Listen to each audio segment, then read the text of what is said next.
Hello বন্ধুরা, আজকে আমি ট্যাংরা মাছের ঝোল করব সবজি দিয়ে। তো চলো তোমাদের সঙ্গে শেয়ার করি আমি কিভাবে ট্যাংরা মাছের সবজি দিয়ে ঝোল করি। এ দেখো, ট্যাংরা মাছের নুন হলুদ মাখানো একবার ভাজা হয়ে গেছে। এবারে হচ্ছে বাকি মাছগুলো লাল লাল করে ভেজে নেব।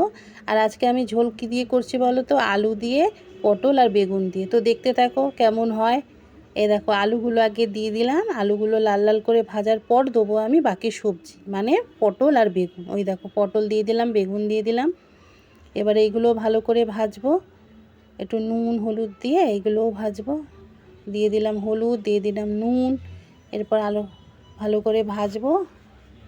ভাজার পর দিয়ে দেবো আদা রসুন বাটা, এর মধ্যে রয়েছে ধনে গুঁড়ো আর জিরে গুঁড়ো। ভালো করে কষবো। কষার পর দিয়ে দিলাম লঙ্কা গুঁড়ো। ভালো করে কষতে হবে, নাহলে ওই আদা রসুনের বড্ড গন্ধ ছাড়ে। এই জন্য ভালো করে কষে নিলাম, নিয়ে অল্প জল দেবো, দিয়ে আরও ভালো করে কষবো খানিকক্ষণ। এরপরে পরিমাণ মতন জল দিয়ে দেবো। জল দিয়ে দিলাম। ঝোলটা ফোটার পরে আমি মাছগুলো দেবো। মাছগুলো দিয়ে দিলাম। আমার রান্না হয়ে এসছে প্রায়। ওই দেখো, রান্না হয়ে এসছে। ঝোলের কালারটা দেখো কেমন হয়েছে। আর আমার ভিডিও যদি তোমাদের ভালো লাগে, আমার পাশে থেকো, আমাকে দেখতে থেকো। টাটা বন্ধুরা, টাটা।